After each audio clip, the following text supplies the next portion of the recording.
भारत में ओमिक्रॉन की दस्तक। नमस्कार, मैं हूं आपके साथ सत्यम गौर और आप देख रहे हैं लोकमंच न्यूज। आपको बताते चले कि ओमिक्रॉन ने एक बार फिर से पैर पसारने शुरू कर दिए हैं। देश में ओमिक्रॉन के मामले तेजी से बढ़ रहे हैं और देश भर में ओमिक्रॉन मरीज की संख्या अब 650 के पार पहुंच गई है। सोमवार को भी कुछ राज्यों में ओमिक्रॉन के नए मामले सामने आए हैं। इसके अलावा ओमिक्रॉन अब नॉर्थ ईस्ट भी पहुंच गया है। सोमवार को मणिपुर में इसका पहला केस सामने निकल कर आया है। साथ ही गोवा में भी एक 8 साल का बच्चा संक्रमित पाया गया है। ओमिक्रॉन के तेजी से बढ़ते मामलों को देखते हुए केंद्र सरकार ने राज्यों को सतर्कता बरतने की सलाह दी है। इसके साथ ही कई राज्यों में नाइट कर्फ्यू भी लगा दिया गया है। आपको बताते चले कि नए वेरिएंट के मामले अब लगातार बढ़ने लगे हैं, जिसको लेकर सतर्कता बढ़ती जा रही है। सरकार की तरफ से कड़े दिशा निर्देश हैं। इसके साथ ही नाइट कर्फ्यू के भी आदेश दे दिए गए हैं। अस्पतालों में भी व्यवस्थाएं चुस्त दुरुस्त रखने के आदेश दे दिए गए हैं।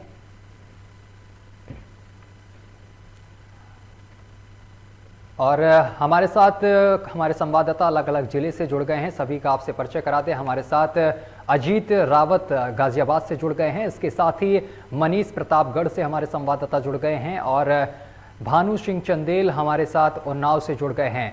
तो सीधा रुख करेंगे। सबसे पहले अजीत के पास पहुंचेंगे। अजीत हमारे साथ गाजियाबाद से मौजूद हैं।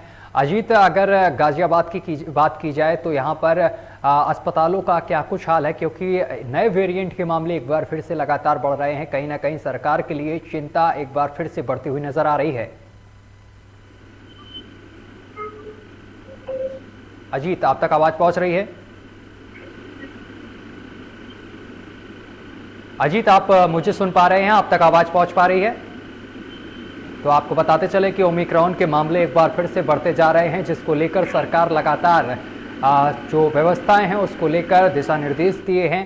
और इसके साथ ही आपको बताते चले कि मणिपुर में भी केस पाया गया है और गोवा में 8 साल का बच्चा संक्रमित पाया गया है। हमारे साथ अलग अलग जिले से हमारे संवाददाता जुड़े हुए हैं। मनीष, आप तक आवाज पहुंच पा रही है? मनीष, अगर प्रतापगढ़ की बात की जाए तो यहाँ पर जिला प्रशासन किस तरीके से व्यवस्थाएं किए हुए है, इसके साथ ही अस्पतालों में किस तरीके की व्यवस्था देखने को मिल रही है? ये आपकी आवाज सही से आ नहीं पा रही मेरे पास। अजीत, ठीक है, भानु के पास पहुंचेंगे। भानु, आप मुझे सुन पा रहे हैं? थोड़ी कम है आपकी, थोड़ा तेज बोलेंगे। मनीष, आप तक आवाज पहुंच पा रही है अब मेरी? तो हमारे संवाददाता तक अभी हमारी आवाज नहीं पहुंच पा रही है। मनीष, अगर प्रतापगढ़ की बात की जाए तो यहाँ पर किस तरह की अस्पतालों में व्यवस्था देखने को मिल रही है? जी, आपको बता दें कि प्रतापगढ़ में कोरोना से अधिक की कोई पेशेंट नहीं है प्रतापगढ़ में। और प्रतापगढ़ का स्वास्थ्य महकमा पूरी तरीके से जो है कोरोना से लेकर के एक्टिव दिख रहा है और बाहर से आने वाले लोगों के घर पर जाकर के उनकी जांच की जा रही है और उनकी जांच रिपोर्ट का इंतजार किया जा रहा है। उसके बाद जो है फिर प्रतापगढ़ का स्वास्थ्य महकमा जो है राहत की सांस ले रहा है। तो वहीं प्रतापगढ़ में कल उत्तर प्रदेश के मुखिया सीएम योगी आदित्यनाथ आए थे और एक विशाल जनसभा को संबोधित किया था। तो उन्होंने भी लोगों से अपील की थी कि कोरोना की दोनों प्रत्येक लोगों की जिम्मेदारी है। कोरोना से लेकर के स्वास्थ्य महकमा अलर्ट नजर आ रहा है और प्रशासन भी अलर्ट है और साथ ही जो है प्रदेश सरकार सभी लोग पूरी तरीके से अलर्ट मोड में दिखाई दे रहे हैं। इसके साथ ही अगर अस्पतालों की बात की जाए तो जैसे पिछली बार जो पहली लहर और दूसरी लहर में देखने को मिला था, ऑक्सीजन की किल्लत देखने को मिली थी, दवाइयों की किल्लत देखने को मिली थी। अब अस्पतालों में किस तरीके की व्यवस्था देखने को मिल रही है दवाई और ऑक्सीजन को लेकर? मनीष, और तो मनीष तक आवाज हमारी सही से नहीं पहुंच पा रही है। जी, स्वास्थ्य महकमा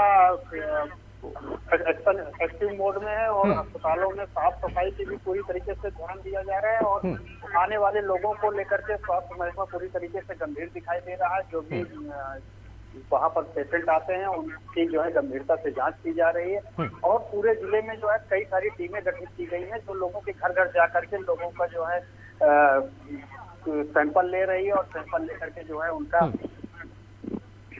रिपोर्ट कार्ड भी तैयार किया जा रहा है। मनीष, अगर पिछले दिनों की बात की जाए, दूसरी लहर की बात की जाए, तो ग्रामीण क्षेत्रों में इसका ज्यादा प्रकोप देखने को मिला था। ग्रामीण क्षेत्रों से ज्यादा मरीज सामने निकल कर आ रहे थे। तो इस बार ग्रामीण क्षेत्रों में क्या कुछ तैयारियां की गई हैं? प्रशासन की तरफ से किस तरीके की पहल की जा रही है? कोई अभियान चलाया जा रहा है क्या?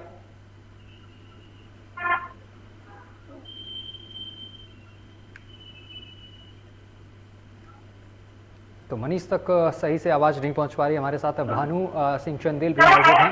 भानु, आवाज पहुंच रही है आप तक? जी मिल रहा था मुझे। जी भानु, अगर उन्नाव की बात की जाए तो उन्नाव में किस तरीके की व्यवस्थाएं देखने को मिल रही हैं, और खासकर अगर ग्रामीण क्षेत्रों की अगर भानु बात की जाए तो ग्रामीण क्षेत्रों में किस तरीके की पहल प्रशासन की तरफ से देखने को मिल रही है? सत्येंद्र को मैं आपको बता दूं, बीते 2 सालों से कोरोना जैसी वैसी महामारी ने देश का विदेशों तक की आर्थिक व्यवस्था या वहाँ के मंदिर पे इस तरह से कहर बरपाया है कि वहाँ के सारे व्यापार कारोबार में पूरा विराम लग गया। लेकिन जिस तरह से ओमिक्रॉन की ये थर्ड वेरिएंट आया वो उससे आने से ही सरकार भी सजग रूप में दिखाई पड़ रही, क्योंकि जो पहले ये समस्याएं खड़ी हुई थी वो अचानक ऐसी दैवीय आपदा जिससे लड़ने के लिए सरकार तैयार नहीं थी। लेकिन ऐसी आपदा के समय सरकार ने फिर भी अपनी दिलचस्पी दिखाई और तत्परता के साथ काम किया, और फिर भी बहुत सारे लोगों को जान बचाने का प्रयास भी किया, और उस कोरोना से वैश्विक महामारी के बीच में बहुत सारे लोग हमारे बीच में नहीं भी रहे। लेकिन इस ओमिक्रॉन, अगर बात करो ओमिक्रॉन, तो ओमिक्रॉन वेरिएंट ये 2 दिसंबर को हमारे देश में पहला केस आया था। बढ़ते बढ़ते आज का हालात ये पहुंच चुके हैं कि पूरा शतक के पार पहुंच चुका है। लेकिन वहीं पे चुनाव आयोग यानी कि न्यायालय ने उत्तर प्रदेश का चुनाव की बात करो, उच्च न्यायालय ने चुनाव आयोग को यह भी कहा कि अगर हो सके तो चुनाव को आगे बढ़ाया जाए, क्योंकि जिस तरह से कयास लगाए जा रहे हैं, जो संदेश मिल रहे हैं कि जनवरी का महीना उत्तर प्रदेश या हमारे देश के लिए ओमिक्रॉन एक बड़ा कहर बरपा सकता है। लेकिन अब देखना दिलचस्प होता है कि वाकई में इस कोरोना जैसे ओमिक्रॉन के वेरिएंट को लेकर के सरकार किस तरह से काम करती है, क्या वाकई में चुनाव आयोग चुनाव को आगे बढ़ाता है। लेकिन फिलहाल लखनऊ मंडल की मैं बात करूं तो उन्नाव है, रायबरेली, हरदोई जनपदों में अभी तक ओमिक्रॉन के भी केस नहीं पाए गए। लेकिन जिस तरह जनसभाएं की जा रही है, जनसभाएं की जा रही है, चुनाव रैलियां की जा रही है, आज की हालात ये है कि आज कानपुर में देश के प्रधानमंत्री मेट्रो की सौगात दे रहे हैं, विशाल रैली संबोधित करेंगे। वहीं उन्नाव में अखिलेश यादव 3-4 जनसभा संबोधित करेंगे, क्योंकि पहुंच चुके हैं और जेसी ग्राउंड में जनसभा संबोधित कर रहे हैं। लेकिन मौसम का माहौल भी ऐसा है कि हल्की हल्की बारिश हो रही है, तो कहीं ना कहीं समस्याएं बढ़ सकती हैं नेताओं के। लेकिन ओमिक्रॉन वेरिएंट को लेकर सरकार को सजग रहना पड़ेगा। चुनाव बहुत जरूरी नहीं है, क्योंकि लोगों को जान बचाना बहुत जरूरी है। इसके पहले भी आपने देखा जब कोरोना से वैसे महामारी फैली हुई थी, तो वहां पर उपचुनाव भी कराए गए थे विधानसभा के, उसके बाद में ग्राम पंचायत चुनाव हुए थे, जिला पंचायत के भी हुए थे, इस तरह कई चुनाव हुए थे। लेकिन चुनाव भी जरूरी है, लेकिन उससे ज्यादा जरूरी है लोगों की जान बचाना। तो ओमिक्रॉन के वेरिएंट अभी सावधानी हटी दुर्घटना घटी वाली बात है कि अभी तो हमको चेतावनी मिल चुकी है कि ओमिक्रॉन अपना धीरे पैर पसार रहा है कि आने वाले समय में जनवरी या फरवरी के महीने में ये बड़े स्तर पे लोगों को नुकसान पहुंचा सकता है। और सरकार की व्यवस्थाओं की फिर से पोल खोलने की तो लगभग तैयारियां हो की जा रही है। लेकिन इसलिए सरकार को पहले से ही इस ओमिक्रॉन से लड़ने के लिए, जनता को बचाने के लिए तैयारी दिखानी पड़ेगी, सजग रहना पड़ेगा। चुनाव आगे टाले जा सकते हैं, और चुनाव आयोग चाहे तो चुनाव आगे टाल सकता है, क्योंकि जनसभाएं की जाएंगी तो 2-4, 500, 200 लोग नहीं इकट्ठा होंगे।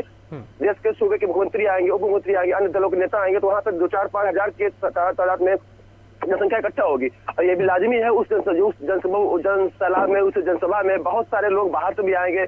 पता नहीं कौन सा व्यक्ति ओमिक्रॉन लेकर के वेरिएंट आकर फैला दे, और उससे यहाँ पे जहाँ पे एक ओमिक्रॉन के एक भी पेशेंट नहीं है, वो धीरे धीरे इस तरह पैर पसारने लगे कि लोगों के यहाँ पे जान जाने शुरू हो जाए और लोग समझ न सके किस तरह किसी जान गए। क्योंकि मध्य प्रदेश में आपने देखा किस तरह से ओमिक्रॉन ने अपने कहर बरपाया, राजस्थान है, इस तरह समस्या काफी बढ़ रही है। अब देखना दिलचस्प बनता है कि वाकई में जिससे चुनाव आयोग इन चुनाव को आगे टालता है या आगे कुछ पोस्टपोन करता है, या फिर मौजूदा स्थितियां जो है इसी हालात में चुनाव कराए जाते हैं। अब चुनाव कराए जाते हैं तो निश्चित रूप से यूपी में भी ओमिक्रॉन का बड़ा वेरिएंट आकर के कहर बरपाने की तैयारी में लगभग लगा हुआ है। सत्यम, ठीक है। भानु, अगर नाइट कर्फ्यू की बात की जाए, जिस तरीके से अलग अलग राज्यों में नाइट कर्फ्यू का ऐलान कर दिया गया है, ये कितना कारगर साबित होगा? इससे क्या रोकथाम लग पाएगी? सत्यम देखो, ये बात तो वही होगी, आबल मुझे मार। जब मुझे पता है ओमिक्रॉन जैसे वेरिएंट ने कई देशों में कहर बरपाना शुरू कर दिया है, और हमारे देश में भी उसने पैर पसारने शुरू कर दिए हैं, तो नाइट कर्फ्यू लगाना, 11 से 5 कारोबार बंद कर, ठंड के माहौल में कोई बाहर निकलता ही नहीं है, 11 से 5 कर्फ्यू लगाने का मतलब क्या निकला? चलिए फिर आप कर, लेकिन दिन के हालात में तो बहुत वही है, आप पब्लिक पर शिकंजा कसते हैं, उनके व्यापार कारोबार बंद कर देते हैं, आप अपनी जनसभाएं क्यों नहीं बंद कर रहे हैं? भाई सबसे बड़ा सवाल ये खड़ा, आप चाहते हैं कि पब्लिक इकट्ठा ना हो, मंदिर मस्जिद गुरुद्वारे बंद कर दीजिए, वहाँ पब्लिक ना इकट्ठा हो, तो ठीक है बंद कर सकते हैं, तो जनसभाएं भी बंद करा दीजिए ना आप। ताबड़तोड़ जिस तरह जनसभाएं कर रहे हैं, तो या मार्केट में या माहौल में या माल में या ग्रामीण क्षेत्रों में पब्लिक बहुत कम निकलती है, वो दिनचर्या काम के लिए। लेकिन जिस तरह जनसभाएं की जा रही, पता नहीं कहाँ दूर दूर से लोग लाए जाते हैं जनसभा के लिए, भीड़ इकट्ठा करने के लिए, अपना दमखम दिखाने के लिए, जनता को आकर्षित करने के लिए, तो वहां पे समस्या बढ़ रही है, उसको रोकिए आप। तो नाइट कर्फ्यू लगाने से और ये इस तरह से काम करने से मुझे नहीं लगता है कि लोगों की जान बचाई जा सकती है। ओमिक्रॉन से वेरिएंट से लोगों को बचाया जा सकता है। अगर बचाना ही है तो निश्चित रूप से आप जनसभाओं को रोक दीजिए, बिल्कुल बंद करिए, लेकिन कुर्सी के लिए कोई कुछ भी करने को तैयार है। हाथिक दांत दिखाने का और खाने का और होते हैं, वही हाल है। एक तरफ से कोरोना से बचाने की बात भी की जाती है, नाइट कर्फ्यू लगाया जाता है। अभी ओमिक्रॉन आ गया, उससे नाइट कर्फ्यू आ गया, अभी मार्केटें बंद हो जाएंगी, गुरुद्वारे बंद हो गए, मस्जिद बंद हो जाएंगी, लेकिन चुनाव बंद नहीं होंगे। चुनाव नहीं बंद होंगे, इलेक्शन भी होंगे, जनसभाएं भी होंगी, ये सब चलता रहेगा। तो क्या कहेंगे इसको आप? बिल्कुल, कहीं ना कहीं लापरवाही बरती जा रही है। दिखाने का और खाने का और होते हैं। बिल्कुल बिल्कुल भानु, कहीं ना कहीं लापरवाही सरकार की तरफ से भी बरती जा रही है। हमारे साथ अजीत भी लगातार जुड़े हुए हैं गाजियाबाद से। अजीत, आप तक आवाज हमारी पहुंच पा रही है? अजीत, अगर गाजियाबाद की बात की जाए तो गाजियाबाद में किस तरीके की सावधानी बरती जा रही है? प्रशासन कितना सतर्क नजर आ रहा है नए वेरिएंट को लेकर? देखिए, बात करूँ तो मैं आपको बता दूं कि गाजियाबाद के हालात इस वक्त बदतर होते जा रहे हैं, क्योंकि लोगों की जो लापरवाही है उसकी वजह से ओमिक्रॉन का जो खतरा है वो ज्यादा देखने को मिल रहा है। आपको बता दूं कि बिना मास्क के लोग अपने बाहर निकल रहे हैं। मार्केट का जो समय है निर्धारित किया गया है वो उस समय से मार्केट भी नहीं बंद किए जा रहे हैं। आपको बता दूं कि इसके बावजूद जो सत्ताधारी जो नेता है, कई जो तमाम पार्टियां हैं, 2022 का चुनावी माहौल चल रहा है, उसको लेकर के भी गाजियाबाद में जिस तरीके से माहौल बना हुआ है ओमिक्रॉन के खतरे को लेकर, उसको लेकर लापरवाही बरती जा रही है। आपको बता दूं कि अभी हाल ही में ही कई रैलियां समाजवादी पार्टी की, बीएसपी की और आजाद समाज पार्टी की, तमाम जो बीजेपी की रैलियां हुई हैं उसमें भी ज्यादा जन सैलाब देखने को मिला है। न किसी का कोई मास्क था, न किसी तरीके का कोई भी नियम, जो कोरोना प्रोटोकॉल का जो नियम था वो फॉलो किया गया था। आपको बता दूं कि इसी तरीके से जो लोग हैं वो सरकार को बढ़ावा दे रही है। और हालांकि जो प्रशासन की बात करूं मैं, आपको बता दूं कि जो प्रशासन की बात करूं, जो तैयारियां किस स्तर पर है, कल जो स्वास्थ्य मंत्री अतुल गर्ग जी हैं वो कल मुआयना करने गए थे, जो जिला चिकित्सालय है वहाँ का निरीक्षण करने गए थे। इस दौरान वहाँ पर जो अस्पताल का जो एक किनारा है वो टूट के गिर गया था। हालांकि वो बाल बचे, उसमें उनको किसी प्रकार की हानि किसी को नहीं हो पाई। पर इस तरीके की व्यवस्था है गाजियाबाद में, जिस तरीके से लोग वहाँ पे लाइनों में लगकर अपना इलाज करवा रहे हैं, तो बहुत बुरी स्थिति गाजियाबाद की बनी हुई है। आपको बता दूं कि जिस तरीके से मार्केट का जो समय है वो निर्धारित किया गया है, तो उसको लेकर के भी लोग लापरवाही बरत रहे हैं और घरों से बाहर निकलने के लिए बेपरवाह की तरह 11 बजे के बाद भी लोग जो है वो बिना मास्क का जो उपयोग है वो नहीं कर पा रहे हैं। और आपको बता दूं कि इसी के साथ साथ आपको बता दूं जिस तरीके से लोग लापरवाही बरत रहे हैं, तो ओमिक्रॉन का जो खतरा है वो कुछ ज्यादा हद से ज्यादा देखने को मिल रहा है।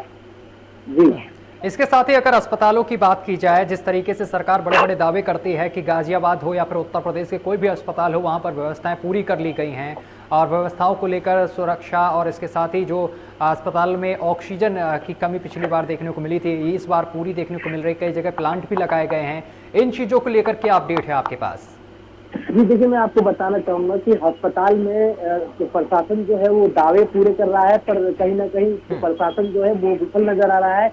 मैं इसलिए कह रहा हूँ ये बात क्योंकि रोजाना ये इस तरीके की जो शिकायतें हैं वो सामने निकल कर आती है। और आपको बता दूं कि तो सिलेंडर है, सभी तरीके की तैयारियां हैं, तमाम जो तैयारियां हैं। हालांकि जो कोरोना का जो ट्रीटमेंट है वो चेकिंग जो है वो तो फिलहाल किए जा रहे हैं। इसके अलावा जो तैयारियां हैं, जैसे सिलेंडर को लेकर के या ओमिक्रॉन के तीसरे स्तर को लेकर के तैयारी होनी चाहिए गाजियाबाद के अंदर, वो विफल नजर आ रही है। आपको बता दूं, इसको देखते हुए ओमिक्रॉन के जो मरीज है, जो वायरस है, इससे फैलने की वजह से उत्तर प्रदेश सरकार ने जिस तरीके से 11 बजे से 5 बजे के बीच में जो नाइट कर्फ्यू का ऐलान किया है, उसको भी लोग धज्जियां उड़ाते दिख रहे हैं। क्योंकि मैं बात करूं कि पहले दिन हमारी टीम के साथ हम पहुंचे थे और हमने मुआयना करा था, पहले दिन का निरीक्षण करा था, जिसमें साफ तौर पर लोगों ने दिखा दिया कि जो लापरवाही है वो बिल्कुल देखने को मिली। क्योंकि गाजियाबाद पुलिस जो है वो तो हालांकि अपना कर्तव्य जो है वो निभा रही है,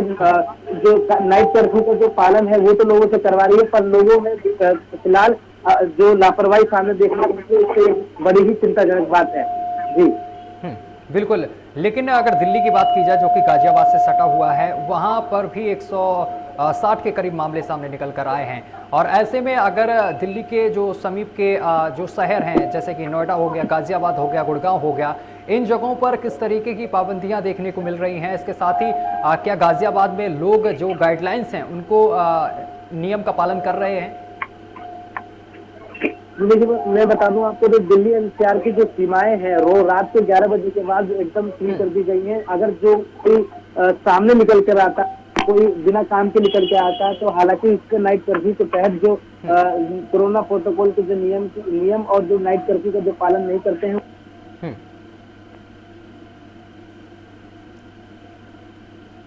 ठीक है मनीष, आप तक आवाज पहुंच रही है हमारी?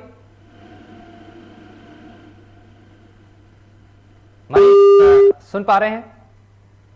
लगता है हमारे संवाददाताओं से हमारा संपर्क टूट गया है, लेकिन एक बार फिर से संपर्क साधने की कोशिश करेंगे। आपको बताते चले कि देश के 21 राज्यों में नए वेरिएंट ने दस्तक दे दी है, जिससे कि लोगों में थोड़ा डर इस बार देखने को मिल रहा है, क्योंकि पहली लहर हमने देखी, दूसरी लहर देखी, किस तरीके से तबाही पूरे देश में मची हुई थी।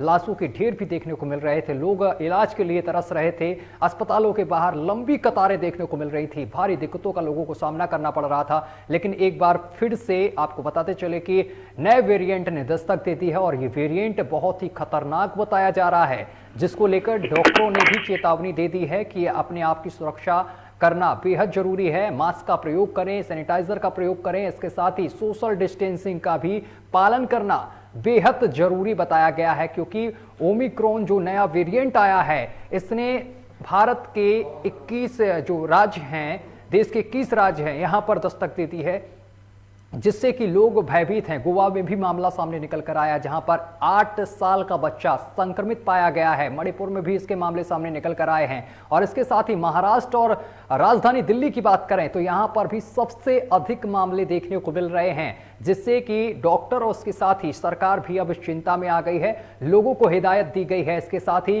रात 11 बजे से सुबह 5 बजे तक कई राज्यों में कर्फ्यू भी लगा दिया गया है, जिससे कि लोग बाहर ना निकलें। अगर आपको कोई जरूरी काम है तभी आप घर से बाहर निकल सकते हैं। इसके साथ ही आपसे लोकमंच भी विनती करता है कि आप लोग अपने चेहरे पर मास्क और इसके साथ ही सैनिटाइजर और साथ ही सोशल डिस्टेंसिंग का पालन करना बिल्कुल ना भूलें। मेरे साथ फिलहाल अभी के लिए बस इतना ही। देश दुनिया की तमाम खबरें देखने के लिए देखते रहिए आपका अपना चैनल लोकमंच न्यूज।